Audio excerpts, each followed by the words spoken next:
Breaking news from London. The United Kingdom is facing one of its most serious financial and diplomatic crises in years. In an unexpected move, India has announced the withdrawal of major planned investments. From the British economy, a development sending shockwaves through markets and raising urgent questions inside Downing Street. Within hours of the announcement, Prime Minister Keir Starmer was reportedly on a late-night call with Indian Prime Minister Narendra Modi, seeking to stabilize relations. The Bank of England held an emergency meeting, and global analysts began warning that this could mark a turning point in post-Brexit economic strategy.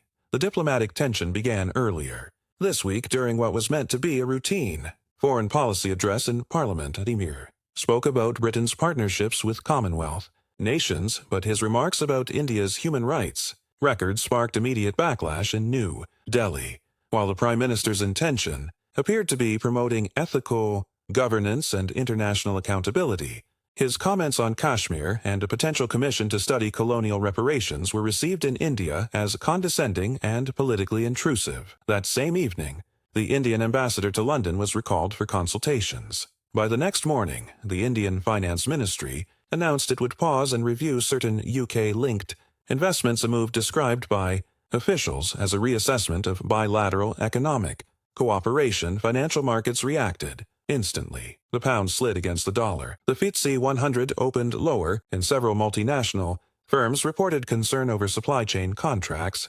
involving Indian partners. Analysts estimated that Indian state-linked funds manage hundreds of billions of pounds in UK assets from real estate and technology to infrastructure and energy. Even a temporary freeze has the potential to unsettle investors and strain Britain's already fragile post-Brexit recovery. Factories in Birmingham and Manchester, which rely heavily on exports to Indian automotive and manufacturing sectors, reported order cancellations. Economists fear that job losses could follow if the freeze continues for weeks. Inside Westminster, the fallout quickly turned political. Opposition members accused the Prime Minister of undermining trade relations at a time when Britain needs global partnerships more than ever. Meanwhile, Labour supporters defended Starmer's emphasis on human rights and transparency, arguing that moral leadership cannot be separated from economic policy. Former officials, including ex-chancellors and diplomats, called for immediate reconciliation. One senior advisor said privately, "The government must find the balance between principle and pragmatism and find it fast." Behind closed doors, emergency meetings were held at the Treasury and the Foreign Office. Officials sought back-channel communication with Indian counterparts, hoping to clarify that the remarks were not meant as condemnation but as encouragement for dialogue. According to media reports, Starmer spoke directly with Prime Minister Modi via video conference late that night.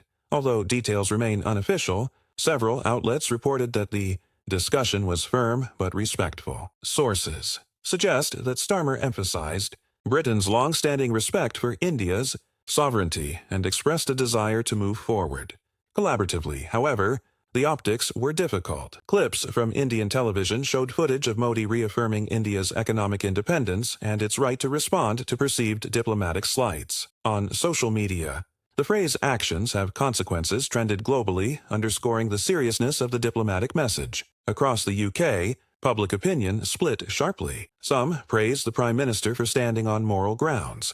Others argued the remarks were reckless, endangering jobs and investment at a time of economic fragility. International observers reacted with concern. The IMF and European Union both urged restraint, warning that prolonged economic tension between two G20 members could ripple across global markets. Japan and Singapore expressed caution, with trade ministers calling for stability and dialogue. Meanwhile, the United States reiterated its support for cooperation between two of its closest allies, emphasizing the need for diplomacy over confrontation. Global investors watched carefully as British financial institutions, including HSBC and Barclays, reported temporary stock volatility. Credit rating agencies noted that uncertainty could impact short-term borrowing costs, but reassured that the fundamentals of the UK economy remain strong if relations normalize. Beyond the political headlines, ordinary workers and business owners are feeling the strain. From manufacturing hubs in the Midlands to universities reliant on Indian students, the sense of unease is real. Export managers describe suspended contracts,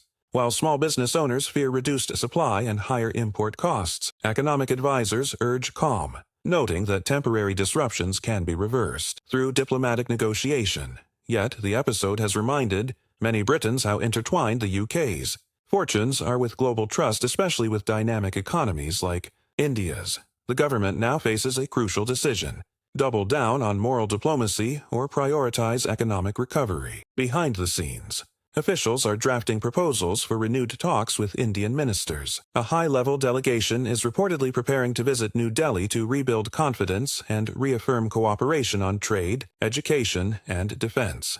Experts suggest that reconciliation is not only possible, but likely. India and the UK share centuries of history, deep people-to-people ties, and mutual interests in technology, climate solutions, and global security. The two nations stand to gain far more from collaboration than confrontation. What began as a parliamentary statement has evolved into a defining diplomatic test for Prime Minister Starmer's government. The outcome will depend on how swiftly Britain can restore trust and how both leaders manage to turn a moment of tension into a lesson in resilience. As markets stabilize and dialogue resumes, one truth stands out. In today's interconnected world, diplomacy and economics are inseparable. Words carry weight, and mutual respect remains the foundation of every lasting partnership. Stay tuned for updates as Britain and India navigate one of their most critical diplomatic challenges in decades, a story still unfolding, with consequences that reach far beyond London and New Delhi.